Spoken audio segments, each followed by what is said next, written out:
Okay, so we will discuss say chapter number 10.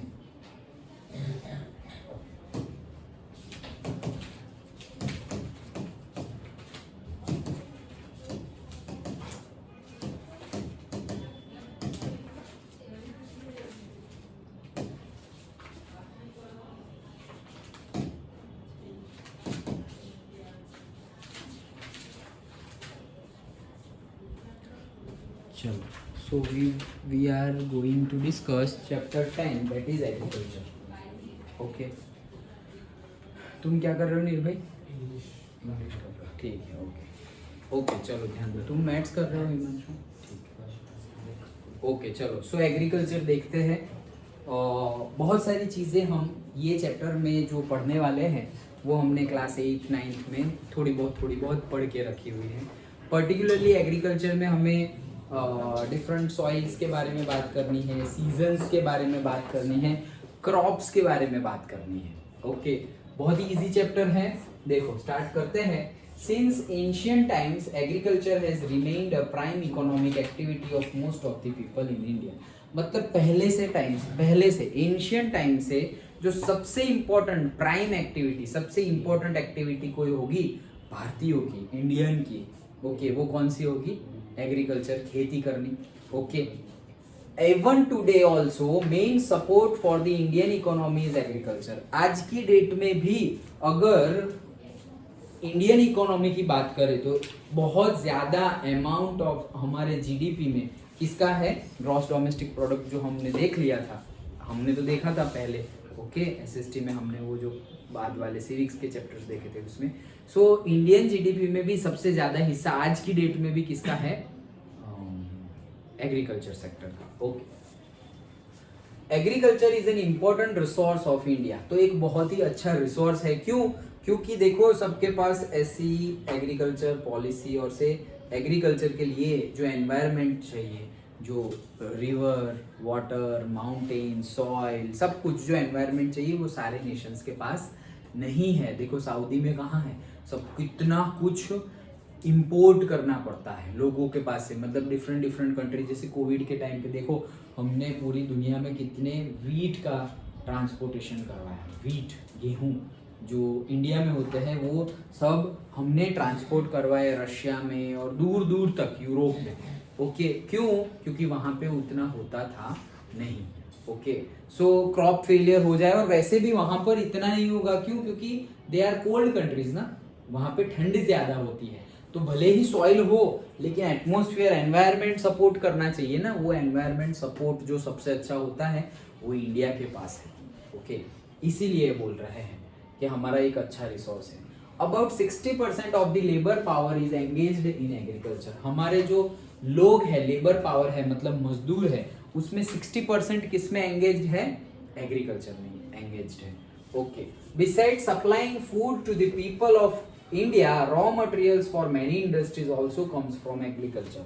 मतलब एक काम तो मेन काम क्या है कि खाना, फूड जो है वो सप्लाई करना पूरे के पूरे इंडिया को. उसके साथ साथ दूसरा भी काम क्या है एग्रीकल्चर का, कि जो सेकेंडरी सेक्टर्स है, manufacturing sector, industrial sector. Okay, कौन सा? से सेकेंडरी सर्विस सेक्टर नहीं, सॉरी, इंडस्ट्रियल सेक्टर. उसका जो रॉ मटेरियल है वो कौन प्रोवाइड करता है? Agriculture sector. जैसे कि अमूल के सपोज पनीर है, चीज क्यूब्स है. ओके, सो वो पनीर, चीज क्यूब वो सब आएगा कहाँ से? मिल्क होगा तभी आएगा. तो मिल्क, जो डेयरी प्रोडक्ट्स है, मिल्क है, सो वो कौन से सेक्टर में आता है? एग्रीकल्चर सेक्टर में आता है. Understood? Okay, so that comes in the agriculture sector. So कहने का मीनिंग क्या है? दो बातें पढ़ी कि एक काम तो क्या है, पूरे के पूरे इंडिया को फूड प्रोवाइड करना, और दूसरा काम इंडस्ट्रियल सेक्टर को रॉ मटेरियल प्रोवाइड करना. मतलब जैसे कि हम जो बिस्किट खाते हैं. ओके, तो वीट तो हमने एग्रीकल्चर से प्रोड्यूस किया, लेकिन वीट के बिस्किट्स जो है वो इंडस्ट्री में बनेंगे. तो इंडस्ट्री के लिए रॉ मटेरियल एग्रीकल्चर नहीं. अगर वीट ही नहीं होगा तो वीट के बिस्किट कहाँ से आएंगे? ओके, अगर मिल्क नहीं होगा तो चीज कहाँ से आएगा, और से पनीर कहाँ से आएगा, लाइक दैट. Okay, understood? हाँ बोल. हाँ, ओके, समझ में आया? ओके, चलो आगे. सो agriculture occupies 22% of the national product. जो नेशनल प्रोडक्ट्स है हमारे पास, मतलब जितने प्रोडक्ट्स हम प्रोड्यूस कर रहे हैं इंडिया में, उसमें 22% प्रोडक्ट तो कहां से आती है? एग्रीकल्चर सेक्टर से आती है। मतलब एग्रीकल्चर से ही 22% प्रोडक्ट प्रोड्यूस करते हैं। Crops and other farm products hold about 18% contribution in export which earns huge foreign exchange। देखो यही चीज मैं अभी बता रहा था, क्या कि crops and other farm products, मतलब एग्रीकल्चर के जो भी प्रोड्यूस्ड है हमारे पास, जो भी मतलब क्रॉप्स ले लो, मतलब व्हीट, राइस, और से वेजिटेबल्स ले लो, फ्रूट्स ले लो, जो भी कुछ है, उस सब का 18% कॉन्ट्रीब्यूशन है एक्सपोर्ट में। एक्सपोर्ट मतलब दूसरे देशों को, दूसरी कंट्रीज को हम प्रोवाइड करते हैं। ओके, ये सब चीजें तो हम प्रोवाइड करेंगे, तो हमारे पास क्या मिलेगा? बहुत सारा फॉरेन एक्सचेंज जमा होता है। फॉरेन एक्सचेंज जमा होता है मतलब सपोज तुम अमेरिका को, या से अमेरिका को सपोज तुम वीट्स बेचो, तो वो लोग बोलेंगे कि भाई हमारी करेंसी तो से डॉलर है। तो अगर तुमने डॉलर ले लिया, ओके, कि अच्छा चलो तुम डॉलर में दे दो, इंडियन रुपीस तो उनके पास नहीं होंगे, ओके, तो उन्होंने से इंडियन रुपीस जितने, इंडियन रुपीस की वैल्यू जितनी होगी उतने डॉलर्स दे दिए, तो उतने डॉलर्स तो हमारे पास इकट्ठा हो गए ना। मतलब कि सपोज 100 रुपीज, सपोज समझने के लिए कि 100 रुपीज के वीट हमने उनको दिए, तो वो बोलेंगे कि भाई सपोज 80 रुपीज के दिए, और 80 रुपीज का $1 अभी सपोज चल रहा है मान लो, तो हम 80 रुपीज के वीट देंगे, तो हम बोलेंगे 80 रुपीज लाओ, बोलेंगे रुपीज तो हमारे पास नहीं है, वो तो आपकी करेंसी है, तो बोलेंगे अच्छा चलो 80 रुपीज मतलब $1 है, हम आपको $1 देते हैं, तो अब हमारे पास $1 आ गया। अब हम बोलेंगे इससे फायदा क्या है? 80 रुपीज आने चाहिए थे, इसकी जगह $1 आए, उसमें फायदा क्या हुआ? फायदा ये हुआ कि $1 अभी हमारे पास है। अब जब डॉलर की प्राइस बढ़ेगी और रुपीस की प्राइस कम होगी, मतलब $1 इज इक्वल टू 80 है, अगर ऐसा समझो कि $1 इज इक्वल टू 90 रुपीज हो गए, तब हम वो $1 अमेरिका को वापस दे देंगे, ये लो तुम्हारा $1, तो लाओ 90 रुपए। ओके, समझ में आ रहा है? तो अब 80 रुपीज थे, हमने जब दिया था उनको वीट, तब कितने रुपीज थे? 80, लेकिन जब हम दे रहे हैं तब कितना हो गया? से 90। तो फॉरेन एक्सचेंज अगर हमारे पास इकट्ठा है तो उससे बेनिफिट ऐसे होता है। समझ में आया? इसलिए बोल रहे हैं कि 18% कंट्रीब्यूशन एक्सपोर्ट में हमारा है, विच अर्न्स मतलब जिससे हमें बहुत ज्यादा फॉरेन एक्सचेंज मिलता है, मतलब फॉरेन की करेंसी हमें मिलती है। कुछ भी हो, ऐसा जरूरी नहीं है कि वो लोग पैसे ही देंगे, दे कैन गिव। जैसे कि हम जो हमारे सऊदी कंट्रीज है उनको हम जो एक्सपोर्ट करते हैं, तो वो लोग हमें एक्सचेंज में ऑयल्स भी देते हैं, ऑयल, ओके, क्रूड ऑयल, जिससे हम फिर पेट्रोल, डीजल, नेफ्था, केरोसिन सब कुछ बनाते हैं। ओके, और पेट्रोल भी हमारे पास उतना नहीं है जितना उनके पास है। ओके, तो हम पैसे नहीं लेते उनसे, लेकिन से ऑयल ले लिया, तो कोई ऑयल देगा, कोई गोल्ड भी दे सकता है, जिसके पास, जो कंट्री में, साउथ अफ्रीका और वैसी कंट्री है उनके पास डायमंड्स, गोल्ड्स वैसे ज्यादा है, तो वो लोग क्या करेंगे फिर, हम जो अगर उनको कुछ दे तो रिटर्न में वो पैसे की जगह हम ही बोल देंगे कि भाई हमें पैसे तो नहीं चाहिए, ओके, या आपकी करेंसी भी नहीं चाहिए। अभी कोई अमेरिका है तो तुम बोल दोगे हाँ हाँ $1 दे दो चलेगा, लेकिन फिर साउथ अफ्रीका है जिसकी करेंसी की, सपोज नेपाल है, श्रीलंका है जिसकी करेंसी की वैल्यू इंडियन करेंसी से भी डाउन है, ओके, नेपाल को तुमने एक्सपोर्ट किया कुछ और वो बोले कि चलो नेपाल की करेंसी लाओ, तो हम बोलेंगे भाई हम क्या करें नेपाल की करेंसी का, नेपाल की करेंसी से ज्यादा तो हमारे इंडियन रुपीस के प्राइस ज्यादा है, ओके, तो हम बोलेंगे नहीं भाई नहीं, हमें नेपाल की करेंसी नहीं चाहिए, हमें तो कोई चीज दे दो, ओके, मतलब कि कुछ ऑयल दे दो, ये दे दो, वो दे दो, सर्विसेज प्रोवाइड कर दो, ओके, कोई ना कोई टर्म्स में हमें एक्सचेंज तो करना ही है, तो हम क्या लेंगे वापस जो हमें जरूरी है। उन्होंने क्या लिया जो उनको जरूरी है, एग्रीकल्चर प्रोडक्ट, तो हम भी क्या लेंगे जो हमें जरूरी है वही चीज लेंगे, तो वही फॉरेन एक्सचेंज की बात की है। The Indian economy is mainly dependent on agriculture, thus India is an agrarian country.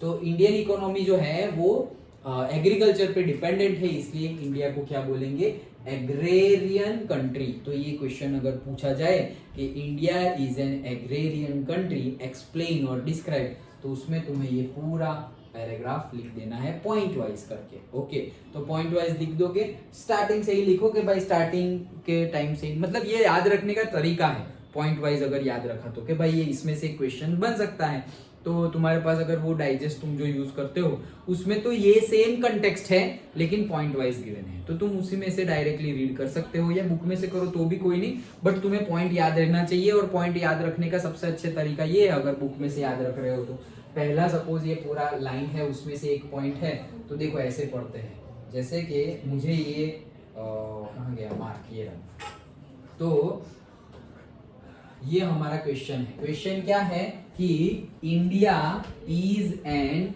Agrarian country, explain. Okay, तो अगर तुम बुक में से पढ़ रहे हो तो कैसे कैसे पढ़ना है, since ancient times agriculture has remained a prime economic activity of most of the people in India. तो हमें पॉइंट क्या याद रखना है भाई, एंशिएंट टाइम से हमारी प्राइम एक्टिविटी क्या है, एग्रीकल्चर है। तो हम क्या बोलेंगे कि एंशिएंट टाइम से हमारी प्राइम इकोनॉमिक एक्टिविटी है, दैट्स इट, वो हमारा पहला हो गया। ओके, इसमें से भी दो में से तुम्हें एक रखना हो तो तुम एक रख सकते हो। ओके, कि भाई हमारी प्राइम एक्टिविटी है एंशिएंट टाइम से, तो हम तुम ऐसा याद रखो कि prime activity economic activity ancient time से। फिर दूसरा, even today also main support of the Indian economy is agriculture, so main support क्या है, एग्रीकल्चर। ओके, तो ये दूसरा पॉइंट हो गया, agriculture is an important resource of India, तो इसमें हम बोल देंगे कि इंपॉर्टेंट रिसोर्स, तो एग्रीकल्चर इंपॉर्टेंट रिसोर्स है। Then India is about 60% of labour power engaged in the agriculture, तो 60% of the labour power. Besides supplying food to the people, raw material for many industries, तो दो काम है यहाँ पर, क्या, supplying food and say raw material for many industries, and agriculture occupies 22% of the national product, तो say 22% of the national product, and हम क्या बोल रहे हैं, 18% contribution in export also, that's it, and Indian economy is mainly dependent on, ये वापस आ गया main support और again mainly dependent on agriculture, this. अब ये तुम्हारा पूरा क्वेश्चन हो गया। ओके, तो तुम्हें याद क्या रखना है, जब याद रखो तो एंशिएंट टाइम से main prime economic activity agriculture है, आज की डेट में भी मेन सपोर्ट सिस्टम कौन सा है, हमारा एग्रीकल्चर है। देन 60% ऑफ दी जो हमारा लेबर है वो एंगेज है किसमें, एग्रीकल्चर एक्टिविटी में। परसेंटेज वाला एक ऐसा हो तो साथ में रखो, 60% लेबर पावर है जो एंगेज है उसमें। अब देखो फिर पावर, देखो सीक्वेंस ही, पहले इंट्रोडक्शन किया, फिर बोला 60% लेबर इन अंदर एंगेज है, फिर हम बोल रहे हैं कि भाई इनके दो काम है, सप्लाइंग फूड एंड दूसरा raw materials for the industries, तो वो पॉइंट भी आ गया। उसके बाद 22%, अब ये बन गया है तो उसके बाद इकोनॉमी की बात करेंगे, सो 22% नेशनल प्रोडक्ट में एग्रीकल्चर प्रोडक्ट्स आती है।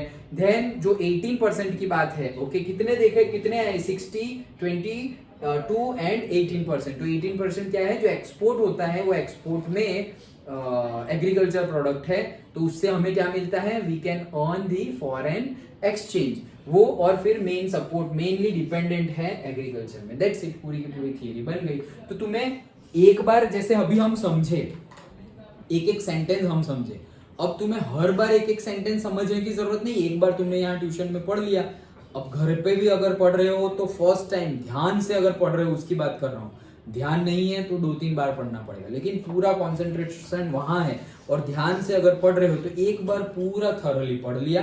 देन याद रखना है, तो याद रखना है इन द सेंस ये तो समझ लिया, देखो समझना अलग बात है, याद रखना अलग बात है। ओके, समझ में शायद तुम्हें सब कुछ आ जाए, फिर याद रखोगे तब जाके तुम एग्जाम में लिख पाओगे। ओके, सो समझना भी है और समझ गए तो याद रख सकते हो, विदाउट समझे भी याद रख सकते हो, लेकिन वो भूल जाओगे, समझा हुआ जल्दी भूलेंगे नहीं।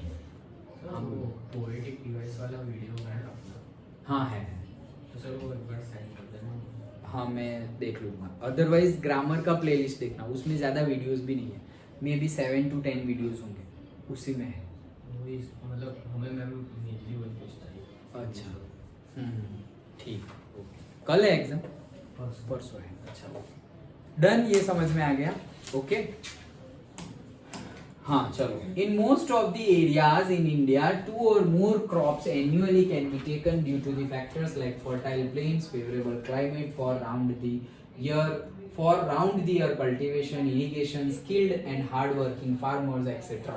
मतलब क्या बोल रहे हैं कि इंडिया के ज्यादातर पार्ट में एक साल में 2-2 क्रॉप्स लिए जाते हैं। क्यों? क्योंकि इतनी ज्यादा, जैसे मैंने बोला कि इतना ज्यादा सपोर्ट मिल रहा है इंडियन एनवायरनमेंट का, कि हमारे पास माउंटेन्स है, प्लेन्स है, रिवर्स है, फार्मर्स है, ओके, कंडीशंस ही इतनी अच्छी है, मॉनसून भी अच्छा सा होता है, ओके, सो सब कुछ, ओके, सब कुछ, इरिगेशन फैसिलिटी भी है, स्किल्ड लेबर्स भी है, हार्ड वर्किंग फार्मर्स भी है, सब कुछ इतना सपोर्टिव है कि हम एक साल में 2-2 क्रॉप लेते हैं, okay.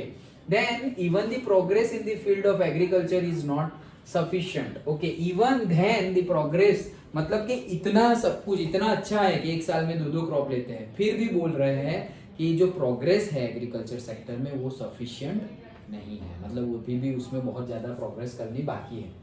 The Indian farmers are generally poor and uneducated. Generally क्या होता है, इंडियन फार्मर्स पुअर होते हैं और अनएजुकेटेड होते हैं। अगर uneducated that means not this, ये तो अनएजुकेटेड ही आएंगे अगर ये पढ़ाई नहीं की है तो, लेकिन एट द सेम, ये पहले की बात है, ओके, लेकिन eight the same time crops agriculture का रिलेटेड भी वो अनएजुकेटेड रहते हैं, मतलब सिर्फ उनको ऊपर ऊपर का पता है कि भाई हम ये डाल देंगे कि ये अगर हमने शुगर केन डाल दिया तो इतने पैसे मिलेंगे, आलू डाल दिया तो इतने पैसे मिलेंगे। They are generally working on से इतने पैसे मिलेंगे, इतना ये है, इतनी सॉइल है, लाइक दैट, सीड का इतना होगा, फर्टिलाइजर का इतना होगा। Whole concentration is all about money. लेकिन साथ साथ में मनी के साथ साथ में तुम्हें देखना है कि तुम्हारी सॉइल की फर्टिलिटी कौन सी है, तुम्हारी सॉइल कौन से क्रॉप के लिए सूटेबल है, तुम इंडिया के कौन से कॉर्नर में हो जहाँ पे वो ज्यादा हो। जैसे कि हमारे वहाँ पे कॉटन ज्यादा अच्छा होता है और तुम वहाँ पे कुछ एक्स्ट्रा ऑर्डिनरी कुछ जैसे कि गेहूं और चावल करने जाओगे तो ऐसा नहीं है कि नहीं होगा, बट इतना कम होगा कि तुम एग्रीकल्चर ही छोड़ दोगे, एग्रीकल्चर एक्टिविटी छोड़ दोगे, जाओ भाई इसमें कुछ लेना नहीं है, ऐसा बोल दोगे, इसमें कुछ अर्निंग नहीं है। ऐसा क्यों? क्योंकि हमारा नॉलेज सही नहीं है, इसलिए तो इसीलिए बोल रहे हैं कि पुअर एंड अनएजुकेटेड है। तो ये पढ़ाई लिखाई में अनएजुकेटेड जो एकेडमिक्स है उसमें हो, चलो भाई उसमें हम कुछ कर नहीं सकते, but at the same time अगर एग्रीकल्चर का जो नॉलेज है वो भी एटलीस्ट उनको अच्छे से पता होना चाहिए। वो पता है तो भी हो जाएगा, बहुत अच्छा हो जाएगा, ओके। तो वही चीज है। Then agriculture production in India is much less compare to the world due to the reasons like, देखो एग्रीकल्चर प्रोडक्शन इंडिया का कम भी है वर्ल्ड की कंपेयर में। क्यों? Because of the reason like inadequate facilities of irrigation हमने advantage में देख लिया, इरिगेशन है तो सही लेकिन फैसिलिटी इनएडिक्वेट है, मतलब सफिशिएंट नहीं है, इनफ नहीं है। Less usage of chemical fertilisers, हम केमिकल फर्टिलाइजर का बहुत कम यूज करते हैं, ओके। मॉडर्न मशीनरी भी अब तो हम यूज कर रहे हैं, लेकिन कंपेयर टू द वर्ल्ड में जो मॉडर्न मशीनरीज यूज हो रही है वैसी हम यूज नहीं करते क्योंकि कॉस्टली होती है। And scientific approach of the for the cultivation, तो साइंटिफिक अप्रोच होना चाहिए, हाइब्रिडाइजेशन एंड ऑल, वो भी हम करते हैं, अब तो करते हैं, ये सब पहले की बातें हैं लेकिन अब करते हैं। लेकिन फिर भी अभी भी हम जो वर्ल्ड की एग्रीकल्चर चल रही है उससे अभी हम कहाँ हैं? पीछे हैं, okay. We are lagging not leading. For cultivation educated mass opting away from agriculture, मतलब बहुत ज्यादा पढ़े लिखे लोग भी, एजुकेटेड मास भी ऑप्टिंग अवे फ्रॉम एग्रीकल्चर, मतलब एग्रीकल्चर क्या कर रहे हैं? छोड़ रहे हैं। ऑप्टिंग अवे मतलब छोड़ देना। the so called lower status for agriculture in the society etc. क्यों छोड़ रहे हैं? क्योंकि एग्रीकल्चर मतलब लोअर स्टेटस है, अरे ये तो फार्मर है, लाइक दैट, मतलब कोई ऐसी बातें करे और ये सब करे तो वो उससे भी बुरा लगा कर लोग एग्रीकल्चर एक्टिविटी छोड़ रहे हैं। सोचो, अर्निंग है, सब कुछ है, ये भी एक टाइप ऑफ एक्टिविटी है। बाहर तो फॉरेन में तो इसको बिजनेस ही माना जाता है, ओके, बट हम एक लोअर स्टेटस के, अरे यार ये लोग तो फार्मर है, ये तो फार्मर है, ये तो फार्मिंग करते हैं। It's not like that. ये भी एक बहुत ही बड़ी रिस्पॉन्सिबिलिटी है, at the same time source भी है to earn the money, okay. समझ में आ गया? सो अभी हमें देखनी है types of farming. So types of farming एक वन बाय वन हम देखते हैं। The socio economic condition of the people of India, administrative policy and entire Indian economy are associated with the agriculture. मतलब हमारी सोशियो मतलब social life and economic life मतलब जहाँ जहाँ पैसे इंक्लूड होते हैं वो सभी इन्वॉल्व है, administration policy, entire Indian economy, सब कुछ जुड़ा हुआ है किससे? एग्रीकल्चर से जुड़ा हुआ है। Farming types are classified according to the irrigation method, farm outputs and economic return. तो ये जो हम टाइप्स ऑफ फार्मिंग की बात कर रहे हैं कि कितने कितने टाइप से फार्मिंग होती है, वो डिफरेंट टाइप्स किसके बेस पे और अकॉर्डिंगली डिस्ट्रीब्यूट किया गया है? इरिगेशन मेथड से, कि कौन इरिगेशन मेथड कैसे यूज करते हो, फार्म आउटपुट से कि तुम्हारा आउटपुट क्या है, एंड से इकोनॉमिक रिटर्न, पैसे कैसे मिलेंगे, उसके अकॉर्डिंगली कितने मिलेंगे, उसके अकॉर्डिंगली टाइप्स ऑफ फार्मिंग है। ओके, तो पहला है subsistence farming. So subsistence farming, after the independence, many agriculture development products are implemented, yet the economic condition of Indian farmer is very weak even today. तो ये तो common sentence है, इसका इससे कोई लेना देना नहीं है। मतलब कहने का मीनिंग क्या है कि इंडिपेंडेंस के बाद भी बहुत सारे फार्मर्स की कंडीशन अच्छी नहीं है, आज की डेट में भी कोई ज़्यादा इम्प्रूवमेंट हुआ नहीं। Costly seeds, fertilizers and use of insecticides are not affordable in smaller farm holdings. मतलब कि जो costly seeds होती है, chemicals होते हैं, pesticides, insecticides, ये सब जो poor farmers है वो afford कर सकते नहीं है आज की डेट में भी। The farm production is just sufficient for his family and consumed in the maintenance of the family. ये जो खेत में से जो प्रोड्यूस होता है वो इतना होता है कि वो अपनी फैमिली का ही मतलब जो केयर करना है, फैमिली को रखना है, उसके लिए जो पैसे अर्न करने हैं उतना ही, मतलब उसका ही कंजम्पशन, फैमिली के कंजम्पशन जितना ही प्रोड्यूस है। ऐसा नहीं है कि बहुत ज्यादा प्रोड्यूस हो गया और बहुत ज्यादा मतलब लाखों की सेलिंग हो गई, लाइक दैट, वैसा है नहीं। Okay, this is called subsistence farming, मतलब कि इसी को सब्सिस्टेंस फार्मिंग बोलते हैं, जहां पर प्रोड्यूस बहुत कम होता है, जहां पर अभी भी पुरानी मेथड्स यूज होती है, नए केमिकल, सीडलिंग्स और वो सब यूज नहीं होता। क्यों नहीं होता? क्योंकि पैसे नहीं है, इसलिए। So even today Indian agriculture is considered to be an activity for life maintenance only. तो इसीलिए इंडियन एग्रीकल्चर आज की डेट में भी किस पॉइंट ऑफ व्यू से देखा जाता है? लाइफ मेंटेनेंस, मतलब जीवन जीने के लिए जो थोड़ी बहुत जरूरी चीजें हैं।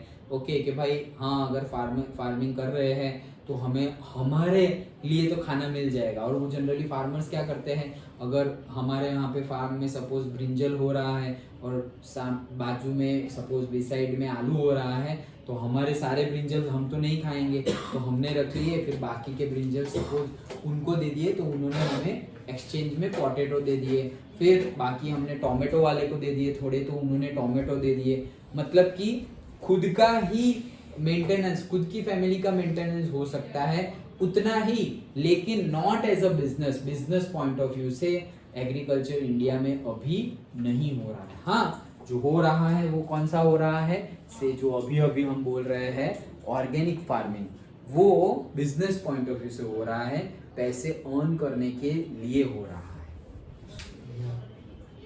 वो सही। हाँ ठीक है, समझ में आया? ओके, चलो, the next is the dry farming. Okay, where the rainfall, तुम लोग यहीं बैठो, where the rainfall is inadequate. Okay, dry farming मतलब कि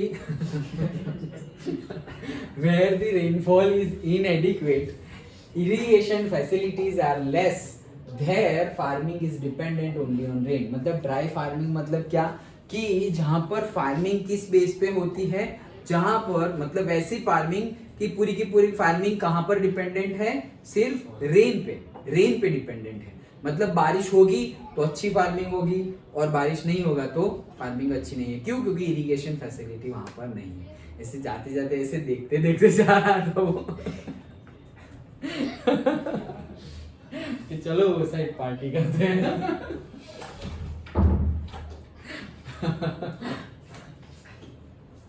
अच्छा चलो, so only one crop is taken through the humidity accumulated within the land. मतलब एक ही क्रॉप लिया जाता है क्योंकि जो बारिश हुई है, क्योंकि बारिश के ऊपर डिपेंडेंट है। अभी बारिश 365 डेज तो होगा नहीं, उसकी सीजन होगी 4 मंथ 5 मंथ मैक्स। ओके, उतने टाइम ही होगा, तो फिर एक ही ले सकते हैं हम ज्यादा क्रॉप ले नहीं सकते। This is known as the dry farming, इसी को ड्राई फार्मिंग बोलते हैं। Dry farming in the sense जो मानसून के ऊपर डिपेंडेंट हो वैसी। ओके क्यों? क्योंकि मानसून सपोज 4 महीने हैं, फिर दूसरे 8 महीने 8 मंथ्स क्या करेंगे, इरिगेशन फैसिलिटी तो है नहीं, तो that is called dry farming. Okay यहाँ पर क्या लिया जाता है, तो crops like jowar, millet, pulses which require less water are grown here. तो इसमें क्या लिया जाता है, ज्वार, मिलेट, पल्सेस, ये सब लिया जाता है जिसमें पानी की जरूरत कम है वो। In Gujarat wheat and gram are grown in humid soils after the monsoon is over. तो गुजरात में व्हीट मतलब गेहूं और ग्राम मतलब से चना, ओके ये प्रोड्यूस किया जाता है कब, मॉनसून इज ओवर मतलब कि मॉनसून खत्म हो जाए तब, मतलब से सितंबर के बाद। तो वो कौन सा क्रॉप हो गया, खरीफ क्रॉप या से रबी क्रॉप, याद है खरीफ क्रॉप रबी क्रॉप, खरीफ कौन सा और रबी कौन सा? खरीफ क्रॉप वो वाला जिसको मॉनसून में सो किया जाता है, ओके, और रबी क्रॉप वो जिसको विंटर में सो किया जाता है। ओके तो सितंबर के बाद इसको सो किया जाता है, तो सितंबर के बाद क्या आएगा, विंटर आएगा, so that is a rabi crop. ये सारे जो है मतलब से ज्वार, मिलेट, पल्सेस वो रबी क्रॉप के कंसिडर किए जाएंगे हमारे वहाँ पे। और व्हीट और ग्राम भी, क्योंकि व्हीट और ग्राम ही तो वहाँ ग्रो किए जाते हैं, लाइक दैट। चलो वेट फार्मिंग। तो wet farming is carried out in the regions of heavy rain and adequate facilities of irrigation. मतलब वो ड्राई फार्मिंग था कि मॉनसून के ऊपर डिपेंडेंट है। वेट फार्मिंग मतलब मॉनसून तो है ही अच्छा खासा, और मॉनसून ना भी हो तो इरिगेशन फैसिलिटीज इतनी अच्छी है कि भाई ऐसे रिवर जा रही है, बीच में से कैनाल आ रही है, तो कैनाल में से पानी जा रहा है और वो पानी यूज कर रहे हैं अपने अपने फार्म में और फार्मिंग हो रही है। अगर तुम देखो तो नर्मदा रिवर ऐसे फ्लो हो रही है, लेकिन तुम ये साइड जाओ से पालेज, करजन, नबीपुर, तो वहाँ पे कितने सारे फार्म्स है। तो ऐसी कैनाल जा रही है, सिर्फ राजस्थान तक कैनाल जा रही है, ओके। तो वो कैनाल में से सबने ही मोटर लगाई हुई है, पाइप अंदर डाला हुआ है, तो जैसे ही पानी अंदर आ गया कैनाल में, तो अब वो लोग, कुआं भी होता है, वेल भी होता है, लेकिन उसका यूज नहीं करेंगे और डायरेक्टली कैनाल में से ही पानी ले लेंगे। ओके सो लाइक दैट, इसको बोलते हैं wet farming. If there is no rainfall और if it is insufficient more than one crop is taken with the help of the irrigation wherein paddy, sugarcane, cotton, wheat, vegetables are grown। मतलब कि अगर rainfall कम है या फिर sufficient नहीं हुआ, फिर भी इरिगेशन फैसिलिटी की वजह से एक से ज्यादा क्रॉप लिया जा सकता है। ओके वहां पे एक ही क्रॉप लिया जा सकता है क्योंकि मॉइस्चर उतना नहीं है, पानी लिमिटेड है इसीलिए। लेकिन यहाँ पर पानी की ऐसी कोई लिमिटेशंस नहीं है, इसीलिए यहाँ पर पैडी मतलब कि rice, sugar cane, cotton, wheat rice दोनों, okay, cotton, sugar cane, vegetables are grown in the wet farming. Done, okay. तो हमने देखा एक सबसिस्टेंस फार्मिंग, दूसरा हमने देखा ड्राई फार्मिंग, तीसरा हमने देखा वेट फार्मिंग। सबसिस्टेंस फार्मिंग मतलब कि पुराने तरीके से जो फार्मिंग की जाती है, अभी भी नई टेक्निक्स, नए से फर्टिलाइजर्स, ओके, नए सीड्स, केमिकल रिसर्च अप्रोच, वो कुछ भी रिसर्च, एग्रीकल्चर रिसर्च कुछ किया नहीं जाता। ओके अनएजुकेटेड और पुअर फार्मर्स है, okay, business point of view नहीं, सिर्फ खुद का ही घर चलाने का लिए, घर के मेंटेनेंस के लिए ही फार्मिंग हो रही है, तो उसको बोलेंगे सबसिस्टेंस। वेट मतलब मॉनसून, ड्राई मतलब मॉनसून के ऊपर डिपेंडेंट है वो वाले, ओके, एंड वेट मतलब मॉनसून के ऊपर डिपेंडेंट नहीं है, मॉनसून नहीं भी हुआ तो इरिगेशन फैसिलिटी से हो जाएगा।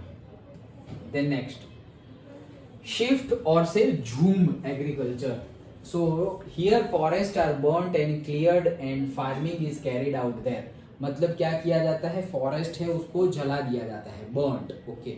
अब जला दिया गया है तो वहां पे सारी एशेस गिर जाएगी, कोलसो, ओके, एशेस गिरेगी। अब ये जो एशेस गिरी उसकी वजह से क्या होगा, सॉइल ज्यादा फर्टाइल हो जाएगी। जैसे ही फर्टाइल हो गई अब उसमें सोइंग की जाएगी, तो सोइंग कर दी, अब वो ग्रो होगा, उसको टाइम लगेगा, फिर उसके हार्वेस्ट, अब वो ग्रो हो रहा है तब तक वो दूसरी जगह पे, मतलब वो हार्वेस्ट भी कर लिया, सपोज वो हार्वेस्ट करके अब हम दूसरी शिफ्ट कर जाते हैं, मतलब वो फार्मर्स क्या दूसरी जगह पे चले जाते हैं। तो दूसरी जगह पे चले जाएंगे। अब ये हार्वेस्ट तो कर लिया है, तो वापस जो थोड़ा थोड़ा जो बचेगा उसको भी जला देते हैं, तो वो जलेगा और फिर एशिश वहां पड़ी रहेगी थोड़े टाइम तक, उसको वैसे ही वहां रहने दिया जाता है। तब तक के लिए दूसरी जगह पे ऐसे फार्मिंग की जाती है। वहां पे सपोज 6 महीने यहाँ पर किया, 6 महीने के बाद यहाँ पे हार्वेस्ट कर दिया, प्रोडक्ट्स ले ली, सारी प्रोडक्ट्स ले ली और अब ये सब जला दिया तो वो जल गया, एशिश वहां पे सॉइल के साथ मिक्स हो गई। अब उसको वैसे ही रहने दिया, दूसरी जगह पे चले गए, हमने वहां फार्मिंग कर दी, 6 महीने वहां फार्मिंग की, वो फार्मिंग खत्म होने के बाद यहाँ पर भी जला दिया। अब वो 6 महीने के बाद हम वापस पहली जगह पे आ रहे हैं। जो 6 महीने तक वहां पर हमने कुछ नहीं किया, वो एशिश अंदर, मतलब जो ऐश है, जो मतलब भभूत बोलते हैं ना हम, ओके, वो अंदर मिक्सअप, कोल उसके अंदर मिक्सअप हो जाएगी, उसकी फर्टिलिटी बढ़ जाएगी। अब वापस उसमें क्रॉपिंग करना है, सोइंग करना है। समझ में आया? इसीलिए इसको क्या बोला जाता है, शिफ्ट और से झूम, मतलब हमने शिफ्ट कर लिया, एक ही जगह पे डाला, हार्वेस्ट किया, फिर से वहां डाला, ऐसा नहीं कर रहे। एक जगह पे डाला, उसको ग्रो किया, फिर उसको हार्वेस्ट किया, हार्वेस्ट करने के बाद हम शिफ्ट दूसरी जगह चले गए, ओके, जलाने, पहले उसको जला दिया फिर दूसरी जगह चले गए, तो वो अच्छे से जल जाएगा। जलने के बाद एशिश वहां पे मिक्सअप हो जाएगी। तब तक के लिए, उतने टाइम पीरियड के लिए हम यहाँ ग्रो कर रहे हैं, फिर यहाँ जला दिया, यहाँ जलेगा और एशिश मिक्सअप होगी, फिर यहाँ आके वापस फार्मिंग करने लगे, लाइक दैट। समझ में आ गया?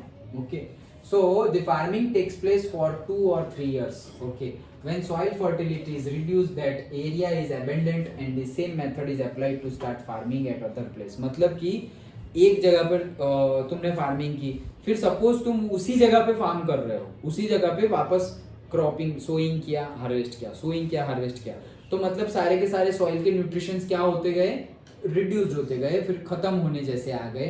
अब अच्छी क्वालिटी और क्वांटिटी नहीं मिलेगी, तो तुमने क्या सोचा, चलो अब यहाँ थोड़ा ब्रेक देते हैं, जला दो सबको, तो जला दिया और फिर चले गए दूसरी जगह पे, वहां जला दिया तो वो जलेगा अच्छे से थोड़े टाइम तक, फिर जलने के बाद वो मिक्सअप हो जाएगा सॉइल के साथ। तब तक हम दूसरी जगह पे फार्मिंग कर रहे हैं, यहाँ पे भी किया, यहाँ पे भी किया, यहाँ पर भी जला दिया, हार्वेस्ट करने के बाद फिर दूसरी जगह वापस आ गए, okay.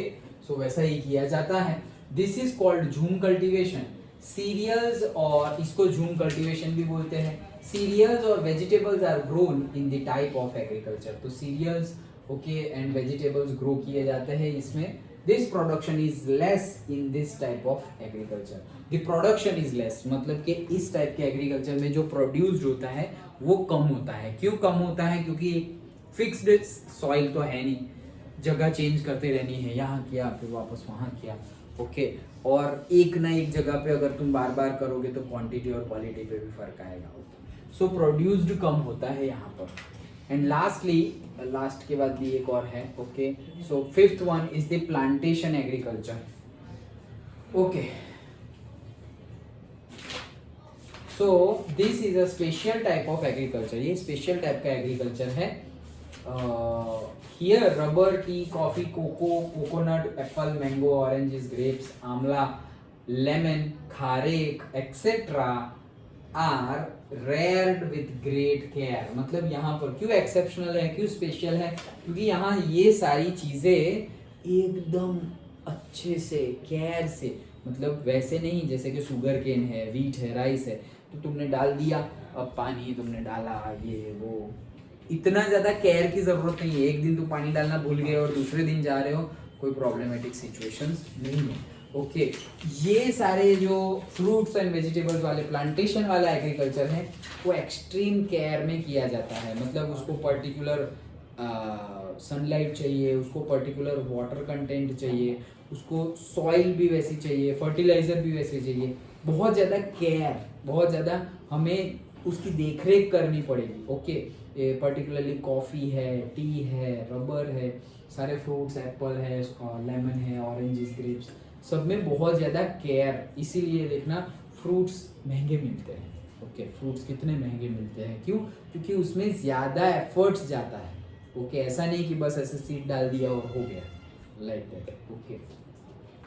So it is necessary that there should be more capital investment, skill, technical knowledge, machines, fertilizers, protections on all sides acquisitions and transport facilities. Okay, तो ये बोल रहे हैं कि it is necessary that there should be more capital, मतलब कि ये सारी चीजें इतनी ज्यादा केयर मांग रही है, तो इसलिए बोला गया है क्या कि इसमें ये पर्टिकुलर प्लांटेशन एग्रीकल्चर के लिए ज्यादा इन्वेस्टमेंट होना चाहिए। मतलब सबसे पहले जो मेरे पास पैसे है वो पैसे की क्वांटिटी ज्यादा होनी चाहिए, सो दैट मैं इतनी ज्यादा केयर कर पाऊँ, लेबर रखने हो तो लेबर हायर कर पाऊँ, अच्छे फर्टिलाइजर रख पाऊँ, फर्टिलाइजर मतलब उसको दे सके हम, एग्रीकल्चर एक्टिव इरिगेशन फैसिलिटी करनी हो तो वो दे सके, इंसेक्टिसाइड्स पेस्टिसाइड्स का यूज कर सके, ओके, मशीन्स का यूज कर सके, नॉलेज का, टेक्निकल नॉलेज का यूज कर सके।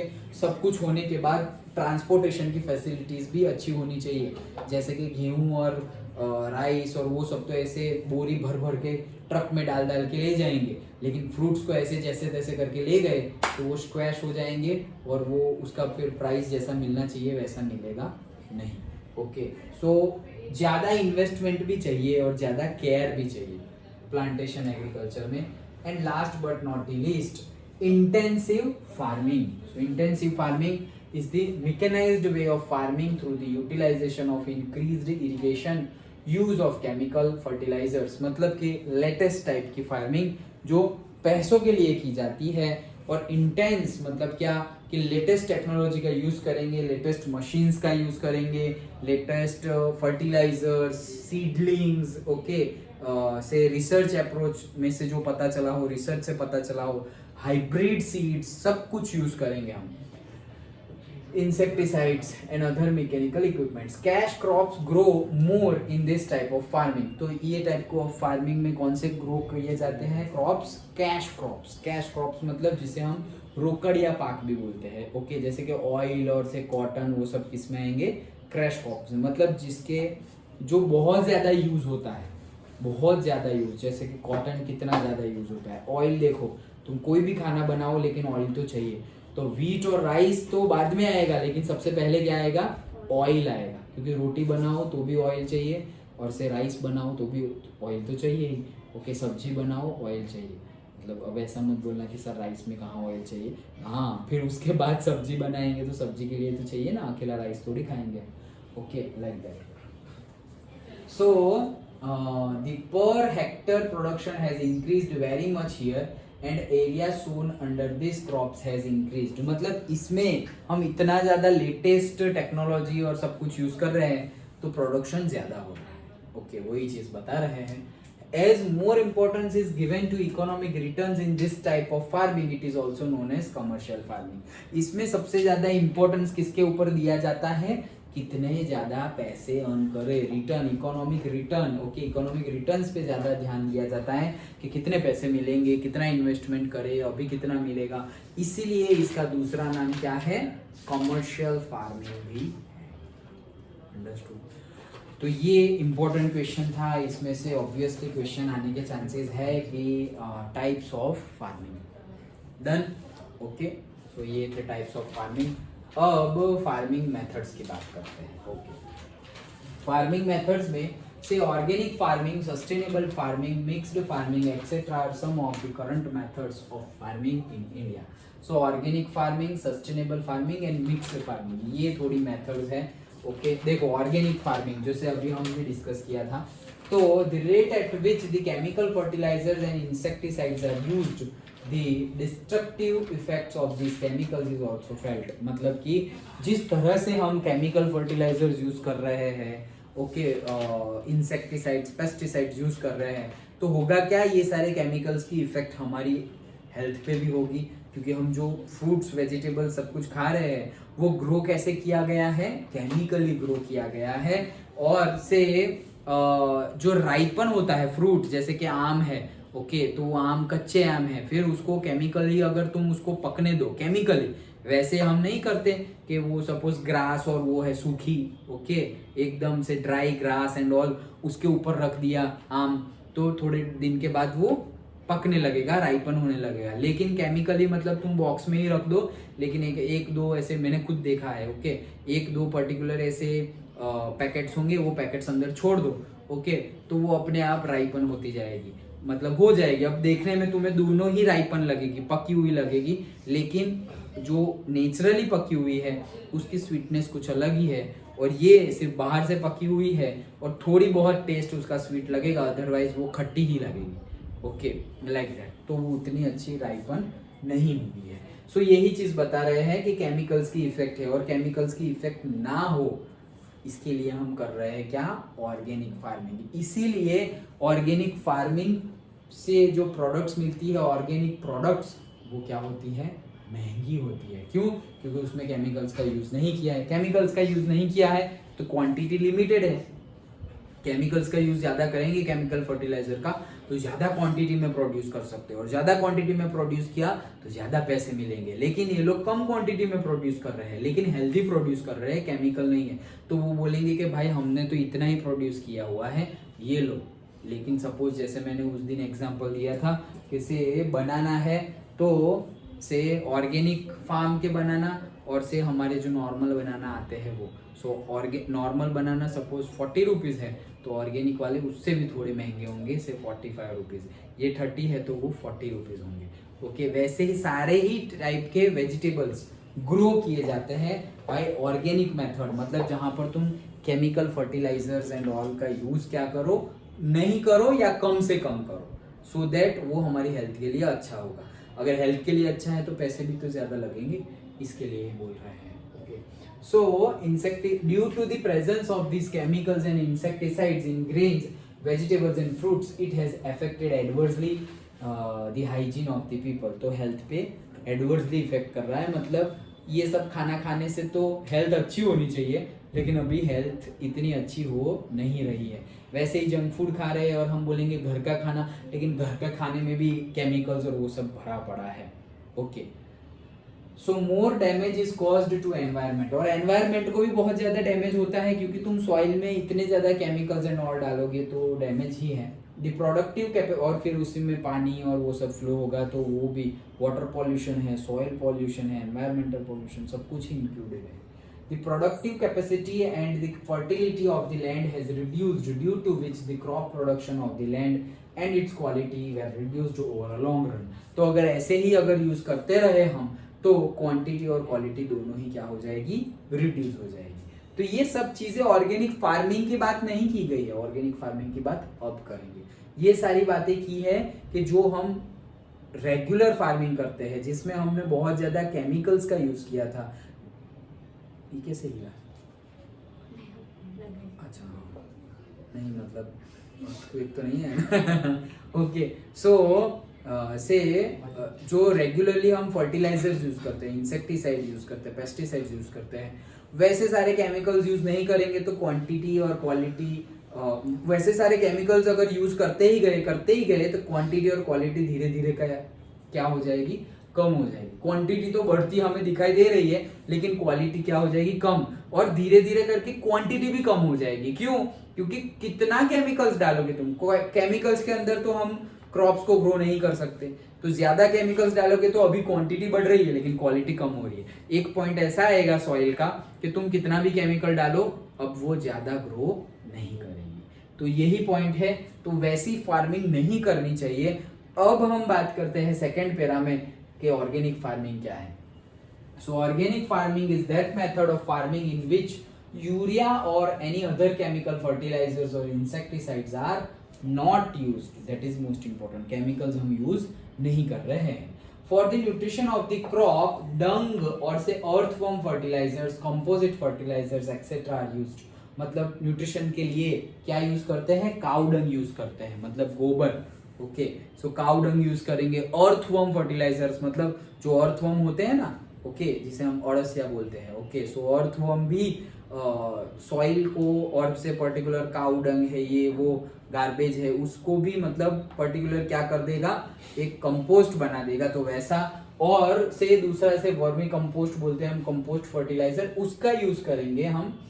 Cow urine, neem solvents, buttermilk etcetera are used for the protection of the crops. तो प्रोटेक्शन, इंसेक्ट, अब हम समझेंगे कि भाई फर्टिलाइजर का तो तुमने तोड़ दे दिया, क्या कि फर्टिलाइजर की जगह हम काउ डंग यूज करें, अर्थवॉर्म का कंपोस्ट यूज करें, और से कंपोजिट फर्टिलाइजर और से वर्मी कंपोस्ट यूज करें, मतलब जो हमने से डिग्रेडेशन ऑफ वेजिटेबल पील्स और फ्रूट से बनाया हुआ है। ओके, तो चलो मान लिया कि फर्टिलाइजर का रिप्लेसमेंट कर दिया, फिर इंसेक्टिसाइड्स और पेस्टिसाइड्स का क्या, उसका भी रिप्लेसमेंट है। काव urine, neem solvents and butter milk, तो जो काव का यूरिन है, गौमूत्र और से नीम सॉल्वेंट्स है। ओके, नीम सॉल्वेंट जनरली तुम अगर डालोगे, मतलब जो नीम होता है, लिमड़ो जिसे हम बोलते हैं, तो उसका उसका तो देखना तुम नहीं बहुत ज़्यादा अगर घर में मॉस्किटोज और इंसेक्टिसाइड्स और वो है, तो नीम की पत्तियाँ को ड्राई करके उसको जला देते हैं, तो बहुत ज़्यादा धुआं होता है और ये धुएं से सारे इंसेक्टिसाइड्स क्या हो जाते हैं, भाग जाते हैं, और से बहुत छोटे होते हैं, उसकी डेथ भी हो जाती है। ओके, बट ये सब भाग जाते हैं मेनली तो ये नीम वाला हम यूज़ करते हैं एंड बटर मिल्क भी यूज़ करते हैं। मतलब कि इंसेक्टिसाइड्स, पेस्टिसाइड्स प्लांट्स के ऊपर particular type of micro organisms हो जाए जो उसके पत्तों को खा जाते हैं प्लांट के, तो उसके लिए फिर हम पेस्टिसाइड, इंसेक्टिसाइड्स डालते हैं, लेकिन वो डालने गए तो फिर हमारी हेल्थ अच्छी नहीं होती, तो फिर क्या है, काउडंग का यूज करेंगे, नीम सॉल्वेंट्स का यूज करेंगे, बटर मिल्क का यूज करेंगे, स्प्रे करेंगे प्लांट के ऊपर, सो दैट वो इंसेक्टिसाइड और से वो माइक्रो ऑर्गेनिज्म भी नहीं आएंगे, और बटर मिल्क, नीम सॉल्वेंट और काव यूरिन से हमें कोई प्रॉब्लम भी नहीं है। समझ में आया? Okay, The organic products are full of nutrition. इनमें बहुत ज़्यादा न्यूट्रिशन होता है। They contain natural taste. इनका नेचुरल टेस्ट होता है sweetness and they fragrance. So natural taste होता है, स्वीटनेस भी नेचुरल होती है और फ्रेग्रेंस भी क्या होता है, नेचुरल होता है। ऑर्गेनिक प्रोड्यूस है इसका। देखना ये सूफाम और वो सब है जहाँ पे वो शुगर केन जूस मिलता है, तो तुम देखो उसमें लिखा हुआ ही है, उन लोगों ने भी लिखा हुआ है कि जो नेचुरल जूस है उसका colour through out the year change हो जाएगा।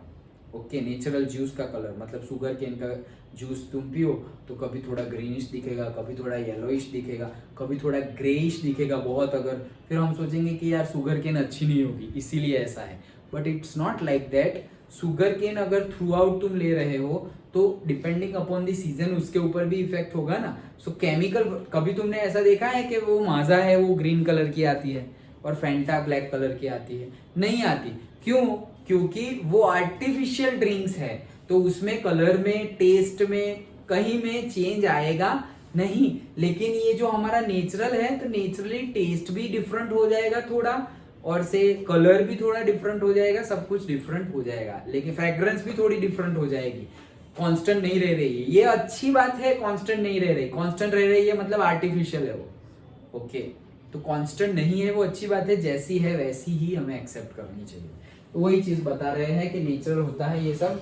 There are minerals, vitamins and life energizing elements in the crops, in these crops. तो इसमें ये जो ऑर्गेनिक फार्मिंग के क्रॉप्स है उसमें बहुत ज्यादा न्यूट्रिशन होता है, और लाइफ एनर्जाइजिंग मतलब वी फील हाँ ओके खाना खाया कुछ एनर्जी मिली है, लाइक दैट। वैसे nowadays organic farm products are more in demand, so the farmers also get a good return। तो जैसे हमने बोला कि ये महंगा आता है, ओके, इसीलिए लिखा हुआ है कि आज के डेट में भी, आज के दिन, अब के दिनों में क्या हो रहा है, ऑर्गेनिक फार्म प्रोडक्ट्स बहुत ज़्यादा डिमांड में है, लोग ऑर्गेनिक प्रोडक्ट्स खा रहे हैं ज़्यादा, और इसकी वजह से डिमांड ज़्यादा है, तो अब क्या हो रहा है, फार्मर्स को भी एक अच्छा रिटर्न मिल रहा है। अब जैसे मैंने बताया ना कि तुम अगर केले लेने जाओगे तो ऑर्गेनिक और वो नेचुरल सिंपल वाले, ओके, तो सिंपल वाले जो केमिकल्स फर्टिलाइजर से ग्रो किए होंगे दे आर से 30 रुपीज़, ऑर्गेनिक वाले मिल रहे हैं से 35 और से 40 rupees. Okay, like that. So return जो है वो क्या मिल रहा है ऑर्गेनिक का फार्मर्स को, हमें क्या मिल रहा है, हमें अच्छी हेल्थ मिल रही है, और उनको क्या मिल रहा है, पैसे ज़्यादा मिल रहे हैं। Understood? Okay, next is the sustainable farming. So sustainable farming में क्या है, देखो, in order to see that the soil fertility is retained for a longer time, care is taken for crop rotation, use of chemical fertilizers only when necessary, use of biotic controls for insects and harvest water, insects and harvest and water conservations etc। तो sustainable farming मतलब क्या, sustain मतलब sustain करना, मतलब कि जैसे हम नहीं बोलते sustainable energy, renewable energy, sustainable, तो मतलब कहने का मीनिंग क्या है, हम ऐसी फार्मिंग ना करें कि जिससे सॉइल का सब कुछ हम चूस ले, मतलब जो सॉइल है उसकी पूरी की पूरी न्यूट्रिशन वैल्यू ही हम ले ले, बाहर ले ले, इतनी इतनी प्रोडक्शन की, इतनी फार्मिंग की कि अब सॉइल में कुछ बचा ही नहीं। सॉइल मतलब बेजान हो गई, बैरन लैंड हो गई कि अब ऐसा कर दिया तुमने कि अब उसमें तुम कुछ भी ग्रो करना चाहो अंदर कुछ होगा नहीं। वैसी फार्मिंग नहीं करनी चाहिए, तो वैसी फार्मिंग नहीं कर रहे और अच्छी वे में फार्मिंग कर रहे, उसे क्या बोलते हैं? Sustainable farming. तो वैसा तो क्या करे कि वैसी सॉइल ना हो, तो ये सब उसके ऑप्शंस है। क्या? In order to see that soil fertility is retained for a longer time, care is taken for crop rotation। मतलब एक तो क्रॉप रोटेशन करना चाहिए। क्रॉप रोटेशन मतलब क्या? कि सपोज आज पहला क्रॉप हमने व्हीट डाला हुआ है, अब नेक्स्ट क्रॉप हम वापस व्हीट नहीं डालेंगे, कुछ वेजिटेबल डाल दो, सपोज के ब्रिंजल डाल दो, आलू, tomato, okay, like that. Crop का रोटेशन कर दिया, फिर वो हो गया, उसके बाद वापस से व्हीट डाल दो तुम, ओके। फिर हम क्या करेंगे? अरे नहीं यार, ये वेजिटेबल्स में ज्यादा अर्निंग नहीं मिलती, व्हीट में अच्छी मिलती है, तो हम बार बार व्हीट ही प्रोड्यूस करते रहेंगे, बट उससे सॉइल पे इफेक्ट पड़ेगी, तो वो नहीं करना चाहिए। इसको बोलते हैं क्रॉप का रोटेशन। क्रॉप रोटेट कर दिया, ओके, जैसे वो म्यूजिकल चेयर खेलते हैं ना, वैसे। सो क्रॉप मतलब अभी व्हीट लिया, नेक्स्ट टाइम कुछ और ले तुम, ग्राम ले लो, पीस ले लो, नेक्स्ट टाइम भी वापस व्हीट ले लो, उसके नेक्स्ट टाइम वापस कुछ और ले लो। क्रॉप का रोटेशन करते रहो, चेंज करते रहो इन सेंस, ओके। क्या? चेंज करते रहो। Crop rotation. Use of chemical fertilizers only when necessary. तो केमिकल फर्टिलाइजर्स जब बहुत ज्यादा जरूरी है तभी यूज करो, वरना यूज ना करो। तो ये भी एक सस्टेनेबल फार्मिंग है, क्योंकि तुम सॉइल को बचा रहे हो।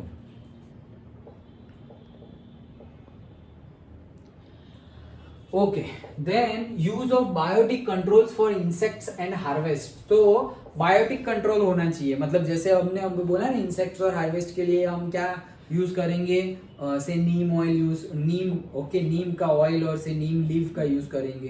देन से काऊ का यूरिन का यूज करेंगे, ओके। तो वो सारी टैक्टिक्स यूज करनी है, ओके। बटर मिल्क का यूज करेंगे, तो वो सारी टैक्टिक्स का यूज करना है। केमिकल इंसेक्टिसाइड्स और पेस्टिसाइड्स का यूज नहीं करना है, वही चीज बता रहे हैं। And lastly mixed farming. Here the cattle rearing, pottery, sericulture, fishery etcetera are also carried out simultaneously along with the farming. तो मिक्स्ड फार्मिंग मतलब क्या? तुम फार्मिंग तो कर ही रहे हो, लेकिन साथ साथ में दूसरी एक्टिविटी भी कर रहे हो। दूसरी एक्टिविटी मतलब साइड बिजनेस। क्या क्या कर रहे हो? Cattle rearing. कैटल रेयरिंग मतलब क्या? कैटल और उसका रेयरिंग। तो कैटल मतलब ये हमारे जो काउ, बफेलो, ओके, हॉर्सेस, ये सारे गोट्स, ये सारे है, उसका रेयरिंग मतलब उसको पशुपालन नहीं बोलते हम, that is cattle rearing, okay. तो उसको ग्रो करना, उसको न्यूट्रिशन प्रोवाइड करना, सो वो भी हमें रिटर्न दे रहे हैं, ओके। तो सपोज कोई फार्मिंग तो कर रहा है, लेकिन साथ साथ में उसके पास 10 गाय है और 10 भैंस है, ओके। तो उसको मिल्क मिलेगा, मिल्क वो बेचेगा, ओके। तो उसको ये अर्निंग भी तो मिल रही है, ओके। तो इसको बोलते हैं मिक्स्ड फार्मिंग। दूसरा होता है पॉटरी। पॉटरी मतलब पहली बार सुन रहे हो क्या? पॉटरी मतलब क्या? जो हैंस को हम ग्रो करते हैं वो, okay. Pottery farm, pottery farm नहीं बोलते, मरघा उछेर केंद्र, ये सुना होगा गुजराती में, okay. So that is what, जो हैंस के लिए हम हैंस, अभी ये भी एक्चुअली क्या है, अब ये पॉटरी मतलब ये क्या हो गया? तो नेचुरली नहीं है, क्योंकि अभी नॉन वेज खाने वाले, नॉन वेज की डिमांड अगर बढ़ गई तो होगा क्या कि इतनी सारी हेन्स तो कहाँ से लाएंगे? तो उनका आर्टिफिशियल रिप्रोडक्शन होता है, ओके। मतलब उनको इंजेक्शंस दिए जाते हैं, सो दैट वो इंजेक्शन दिए जाता है, इलेक्ट्रिक शॉक दिया जाता है, जिससे कि वो सपोज एग भी है, एग देखो, लोग एग की डिमांड भी बहुत ज्यादा बढ़ रही है, तो एक जो हैन होती है वो एक दिन में सिर्फ एक एग देती है, सिर्फ एक। लेकिन अगर पॉटरी फार्म की ये वाइट वाली हैन है, ओके, तो वो एक दिन में से 3, 4, 5 एग देती है। सोचो कहाँ 1 और कहाँ 3, 4, 5, ओके। सो क्यों? क्योंकि डिमांड ज्यादा है इसलिए। लेकिन ये एक के अंदर जो प्रोटीन होता है, जो एक के अंदर जो न्यूट्रिशन होता है ना, वो ये 3, 4 को मिला के भी नहीं होता, ओके। या फिर ये 3, 4 को मिला के उतना होता है जितना एक में होता है। लेकिन हम क्या बोलेंगे कि सपोज इसने एक एग खाया, कौन सा एग खाया? अगर ये खाया है दैट इज गुड, इसमें से एक खाया है, अरे वो तो कुछ ऐसा है भी नहीं ज्यादा, लाइक दैट, ओके। जो खा रहे हो उसकी बात है, ओके। तो दैट इज, कहने का मीनिंग क्या है? पॉटरी उसमें आता है। तो किसी का पॉटरी फार्म भी है और फार्मिंग भी है। Then sericulture. सेरिकल्चर मतलब एनी आइडिया? सिल्क के लिए। ओके, तो सेरिकल्चर मतलब जो सिल्क वर्म होता है एक, ओके, वो पर्टिकुलरली एक थ्रेड रिलीज करता जाता है, तो उससे हम पूरा का पूरा सिल्क प्रोड्यूस करते हैं। ओके, तो इसको क्या बोला जाता है? सेरिकल्चर। देखो सारे वर्ड्स याद रखना, नहीं तो फिर पता नहीं चलेगा। कैटल रेयरिंग मतलब पशुपालन, ओके, पॉटरी मतलब से हैन के लिए है वो, सेरिकल्चर मतलब सिल्क के लिए, और सिल्क कपड़ा जो होता है वो एक इंसेक्ट निकालता है अपने अंदर से और उसको हम मार देते हैं, एंड देन वो थ्रेड का यूज करके हम सिल्क बनाते हैं। Okay, so that is silk. And lastly fisheries. तो फिशरीज मतलब again fish farms. Okay, fisheries मतलब वो नहीं कि फिशिंग करने जाना रिवर में और ओशन में, दैट फिशरीज नहीं। तुमने एक आर्टिफिशियल लेक बना दिया, ओके, और से कहीं पर आर्टिफिशियल लेक और नजदीक में ही तुम्हारे फार्म में ही तुम ये फिशरीज कर सकते हो, और वहां पर तुम फिशरीज मतलब के पर्टिकुलर फिश के कपल्स और वो सब लेके आ गए, धीरे धीरे करके वो लोग ग्रो करने लगे, तो अब वहां पर फिशिंग भी हो। फिशरीज मतलब क्या, ज्यादा से ज्यादा अब तुम उनको खाना भी दोगे तो फिश भी ग्रो कर रही है, जैसे ही वो ग्रो हो गई तो तुम उसको सपोज सेल कर दिया, ओके, बेच दिया उसको भी। मतलब ये तो बिजनेस के लिए ही हम कर रहे हैं ना, सिल्क को देखो बिजनेस के लिए हम सिल्क को मार रहे हैं, हैन को भी इल ट्रीट कर रहे हैं, कितना कुछ, ये सिर्फ बिजनेस के लिए। ये तो चलो ये भी बिजनेस के लिए ही आएगा, कैटल रेयरिंग, ओके। क्यों? जैसे कि गोट है, तो गोट को देखो ऐसे खिला पिला के कितने सालों तक ऐसे बड़ा किया और फिर बेच दो, लाइक दैट, ओके। हाँ, ये सब भी से काऊ और बफेलो, उसका भी कैटल रेयरिंग हम बोलेंगे कि पैसों के लिए है। क्यों? क्योंकि उसका टाइम पीरियड होता है कि हमेशा कुछ लाइफ टाइम के लिए मिल्क नहीं मिलती काऊ का, ओके। जब तक वो होता है उसका काफ, ओके, वही टाइम ड्यूरेशन में गाय जो होती है वो मिल्क देती है, अदरवाइज उसके बाद मिल्क नहीं देती। तो इसीलिए जब उसका वो टाइम पीरियड आ जाए कि जब वो मिल्क ना दे, तो क्या होगा, लोग छोड़ देते हैं। क्यों? क्योंकि उसको जिंदा रखने के लिए उसको घास देना है, उसको अभी केयर करना है, तो उसके लिए भी इन्वेस्टमेंट चाहिए, टाइम चाहिए, पैसा चाहिए, सब कुछ।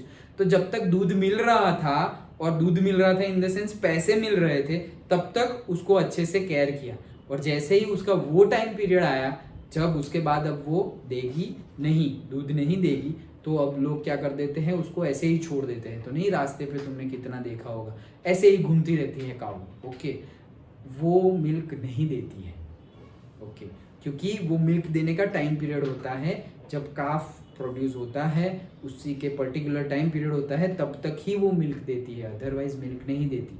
जस्ट लाइक ह्यूमंस में भी जो हम कल हमने बात की थी, ओके, कि पर्टिकुलर टाइम पीरियड तक मदर मिल्क पे ही रखा जाता है, okay, mother milk breast fed करवाया जाता है, तो वो हमेशा के लिए थोड़ी ब्रेस्ट फेडिंग होता रहेगा और मिल्क प्रोड्यूस होता रहेगा लेडी के बॉडी में, ओके। उसका एक पर्टिकुलर टाइम पीरियड होता है, वही टाइम पीरियड के टाइम पर that milk is produced, okay. Otherwise ऐसा नहीं है कि हमेशा से ही ऐसा होता रहे। So it is a biochemical process happens in the body. समझ में आया? ओके, सो ये था, okay. And then next is the agriculture products of India. Okay, देखो जो हमने बात की थी एग्रीकल्चर प्रोडक्ट्स ऑफ इंडिया, जिसको हमने बोला था कि 22% ऑफ द प्रोडक्ट्स आर से from the agriculture, okay. So कौन कौन सी प्रोडक्ट है, देखो, as per the seasons agriculture crops of India can be grouped into 3 categories, kharif, rabi and zaid, okay. तो ये सारे ही क्रॉप्स है, उसको 3 कैटेगरीज में बांटा जा सकता है, डिफरेंशिएट किया जा सकता है। पहला एक है खरीफ और से मॉनसून क्रॉप्स, मतलब ऐसे क्रॉप्स जिसको कब सो किया जाएगा, मॉनसून में, ओके, जिसको खरीफ बोला जाता है। एक है रबी जिसको बोला जाता है विंटर क्रॉप्स, दैट इज जिसको विंटर में सो किया जाएगा। एंड तीसरे को समर में, that is zaid, okay, summer में सो किया जाएगा, ओके। तो सिंपली सीजन के वाइज ही है हमारा। So crops which are taken during the rainy season are called kharif, during the winter are rabi, during the summer are zaid. Time for these crops is from June to July to October to November. तो खरीफ monsoon season कब होगा, June to July, okay. June to July मतलब 2 ही month बोले हैं, लेकिन हमारा actually कितने month का मॉनसून होता है, से 4 मंथ, तो हम लेते हैं जून टू सितंबर। तो इसीलिए लिखा हुआ है से June to July, June July to, okay June to July नहीं है, जून जुलाई टू अक्टूबर नवंबर, मतलब अगर जून से स्टार्ट हो गया है मॉनसून तो सितंबर तक तो चलेगा, और सितंबर अक्टूबर तक तो पहुंच गए, और से जुलाई एंड में स्टार्ट हुआ है तो वो अक्टूबर नवंबर तक खींचा चला जाएगा। सो मतलब कि मॉनसून सीजन, तो मॉनसून सीजन हमारी होती है जून टू सितंबर, इसके ही जगह तुम जून टू सितंबर लिखोगे तो भी चलेगा, otherwise June July to October November. Winter, तो जैसे ही मॉनसून खत्म हो तो विंटर आ गया, तो अक्टूबर नवंबर से मार्च स्टार्ट होगा, मार्च अप्रैल में, तो उससे पहले क्या आ जाएगा से वहां तक के अक्टूबर नवंबर टू मार्च अप्रैल क्या हो जाएगा winter. And time from this crop is March to June, तो जो मार्च खत्म हुआ है मार्च अप्रैल, वहां से जून तक वापस वो क्या हो जाएगा समर। ओके, सो पैडी मेज, अभी ये याद रखना है, एक एक मार्क में भी पूछा जा सकता है, और से मैच दी फॉलोइंग में भी पूछा जा सकता है कौन सा क्रॉप है।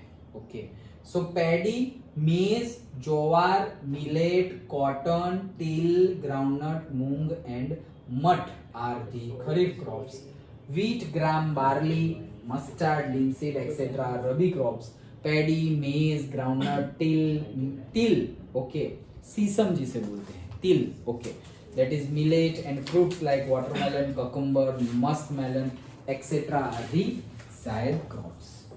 Okay, सिंपल था ये, तो याद रखने की बात है। Then major agriculture crops. So major agriculture crops, due to the diversities in the geographical conditions, climate, variety of the land, the amount of the rainfall of different crops are grown in different parts of the India. तो हमारी geographical condition जो है वो different है, सारी की सारी geographical condition, environment, पानी से लेकर के sunlight, सब कुछ अलग अलग है, तो उसके accordingly ही बहुत सारे crops लिए जाते हैं। तो अब हम क्रॉप्स के बारे में बात करेंगे, अभी जो हमने बात की वो भी क्रॉप्स के बारे में की, लेकिन अकॉर्डिंग टू दिस सीजन की थी। ओके, नाउ हम क्रॉप को डिटेल में स्टडी करेंगे कि भाई वो उसके लिए क्या जरूरी है, कौन सी सॉइल चाहिए। ओके, जैसे पिछले सारे चैप्टर्स में हमने देख लिया, वो रेड सॉइल, ब्लैक सॉइल, वो सब बारे में टाइप्स ऑफ सॉइल हमने देख लिया। तो अब कौन से टाइप की सॉइल चाहिए, कितना मॉइस्चर चाहिए, कितना वाटर, रेन कितना चाहिए, ओके, कौन सी सीजन में डालना है, इंडिया के कौन से पार्ट में ज्यादा होता है, वो सब हमें अभी देखना है। सो मेजर एग्रीकल्चर प्रोडक्ट्स, तो फूड क्रॉप्स सिर्फ नाम देख लो, फूड क्रॉप्स में कौन कौन आएगा, paddy, wheat, jowar, millet, maize and barley. Okay, then pulses में आएगा ये सारे पल्सेस है, मतलब जिसको हम दाल बोलते हैं। ओके, सो तुअर, मूंग, ग्राम, पीस, बीन, मट, उड़द एंड लेंटिल। ग्राउंडनट, ये सारे ऑयल्स हैं हमारे, जिसके ऑयल्स होते हैं ग्राउंडनट, तिल, soybean, castor, mustard, sunflower, coconut and linseed. Beverages भी होते हैं जिसको हम पीने के लिए यूज करते हैं, that is tea, coffee, coca and cash crops. अभी हमने बात की थी ना कैश क्रॉप्स की। ओके, सो कैश क्रॉप्स मतलब cotton, sugar cane, jute, tobacco, rubber, throughout the year बेचने के लिए हम प्रोड्यूस करते हैं। Then condiments, that is cumin seed, fennel, isabgol, coriander, fenugreek, अजवाइन, black pepper and garlic. Okay, so यहाँ पे थोड़े बहुत स्पाइसेस भी है और थोड़े बहुत से माउथ फ्रेशनर जैसे हम यूज करते हैं वो भी है। Then fruits, mango, banana, chikoo, papaya, grape, jujube, ये क्या होता है पता नहीं, jujube, I don't know, I will find. Okay, so jujube, apple, guava. Okay, and potato, brinjal, onion, bottle gourd, turiya, ladies finger, cabbage, cauliflower, various, spinach. Okay, तो इनको भी जो पता है वो पता है, और जो नहीं पता वो फिर गुजराती में लिख दिया है तूरिया। जो पता है वो पता है और फिर लिख दिया है तूरिया। ओके, तो फिर यहाँ लिखना था ना कि बॉटल गार्ड के लिए दूधी होती है वो बॉटल गार्ड मतलब, लेकिन वो लोग भी देखो कैसे कर रहे हैं। ओके, मतलब कि हमें सिर्फ याद रखना है। ओके,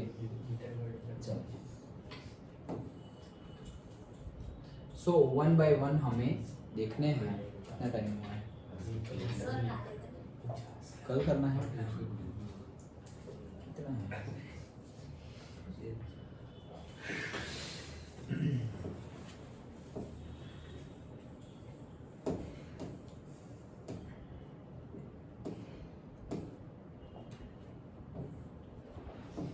ये देख लेते हैं, सिर्फ इतना देख लेते हैं पैडी वाला। ओके, थोड़ा देख लेते हैं फूड ग्रेन्स। तो फूड ग्रेन्स में क्या है, देखो, grains are cultivated in about 75% of the total area sown and about 50% of the total production comes from the grain. मतलब कि जितनी सॉइल पे खेती की जाती है उसमें से 75% पे क्या हम करते हैं, ग्रेन्स, मतलब से अनाज जिसे हम बोलते हैं वही। बाकी 25 पे फिर तुम कॉफी, टी, फ्रूट्स, वेजिटेबल जो भी करो, लेकिन जो वीट है, गेहूं, राइस, वो सारी चीजें, ज्वार, बाजरा, वो सारी चीजें हम 75% पे and 50% of the total production, मतलब टोटल प्रोडक्शन जो एग्रीकल्चर प्रोडक्शन होता है उसमें 50% तो क्या होता है, हमारा ग्रेन्स ही होता है। मेजर फूड ग्रेन्स देखते हैं। सबसे पहला है paddy, that is rice. Paddy is our most important crop. सबसे इंपॉर्टेंट क्रॉप क्या है, paddy, that is rice. A large majority of the world and about half of the population of India uses the rice. बहुत ज्यादा majority पूरे के पूरे world की और इंडिया की आधी पॉपुलेशन, आधी से भी ज्यादा पॉपुलेशन राइस खाती है। India stand second in the world after the China in paddy production. तो सबसे ज्यादा प्रोडक्शन वर्ल्ड में कौन करता है, चाइना, उसके बाद हम सेकंड पे हैं। Paddy sown over 1/4 of the total sown area, मतलब टोटल सोन एरिया है उसमें 1/4 में 1/4 मतलब 25% पे क्या प्रोड्यूस होता है, क्या सोन करते हैं हम, paddy. Okay, then paddy is a crop of torrid zone. तो टोरॉइड जोन का क्रॉप है, मतलब कि जहां पे बारिश और वो सब ज्यादा होता हो, खरीफ क्रॉप है ये। Hot and humid climate, hot and humid climate, minimum temperature of 20 degree Celsius, fertile alluvial soil and more than 100 centimeter of rainfall are necessary for more production. तो यही सारी रिक्वायरमेंट है, क्या, 100 सेंटीमीटर से ज्यादा रेनफॉल चाहिए, मतलब ये खरीफ क्रॉप है, ज्यादा पानी चाहिए उसको, एंड 20 डिग्री से ज्यादा टेम्परेचर, मिनिमम 20 मतलब 20 से ज्यादा टेम्परेचर चाहिए, फर्टाइल एल्यूवियल सॉइल चाहिए, हॉट एंड ह्यूमिड क्लाइमेट चाहिए। In the regions of less rainfall in Punjab, Haryana, Uttar Pradesh, this crop is taken through irrigation. तो पंजाब है, हरियाणा है, उत्तर प्रदेश है, वहां पर भी राइस तो प्रोड्यूस भी होता है और खाते भी है, लेकिन होता क्या है कि वहां पर बारिश कम होती है। ओके, तो उसके बदले इरिगेशन का यूज कर लेते हैं। क्यों, क्योंकि हिमालय की रिवर्स तो सब वहीं पे है, तो और हमारी रिवर्स तो मॉनसून रिवर्स है, मतलब जब मॉनसून होता है तब ज्यादा पानी होता है, वो तो 365 डेज पूरे के पूरे साल। क्यों, क्योंकि आइस मेल्ट होता रहेगा और पानी मिलता रहेगा, तो दे आर कंटिन्यूस। नर्मदा उसमें नहीं, मॉनसून डिपेंडेंट है। ओके, नर्मदा, तापी, सारी की सारी सेंट्रल और साउथ इंडिया की रिवर्स क्या है, मॉनसून डिपेंडेंट ही है। ओके, चलो सो आगे देखते हैं। More human labour is necessary for paddy cultivation. बहुत ज्यादा ह्यूमन लेबर चाहिए, बहुत ज्यादा लोग चाहिए। Okay, West Bengal, Tamil Nadu, Andhra Pradesh, Telangana, Bihar, Orissa are major producing states. मतलब से पूरा का पूरा ईस्ट पार्ट और से south part. Okay, east and से साउथ में ये होता है। देखो क्या क्या है, वेस्ट बंगाल आ गया, नीचे तमिलनाडु, आंध्र प्रदेश, तेलंगाना, फिर ऊपर बिहार भी है, उड़ीसा भी है। तो समझ में आ गया, ईस्ट और वो वाला पार्ट है। ईस्ट मतलब डायरेक्टली आसाम वाला पार्ट नहीं, वेस्ट बंगाल वाला पार्ट। ओके, वहां पे सब टी, कॉफी, वो सब देखेंगे हम। Then the crop is taken 2 or 3 times in West Bengal, Uttar Pradesh, Bihar, Orissa, Tamil Nadu. तो भाई 2 या 3 बार लिया जाता है एक साल में। जस्ट इमेजिन, एक ही साल में 2 या 3 बार उसको लिया जाता है, मतलब कि ऐसा समझो 3 बार लिया गया तो 12 डिवाइडेड बाई 3 मतलब 4 मंथ्स। 4 मंथ मतलब सपोज आज से हमने जनवरी में उसको सो किया, तो जनवरी, फरवरी, मार्च एंड अप्रैल में तो हार्वेस्ट कर देंगे, मई में दूसरी बार सो कर देंगे।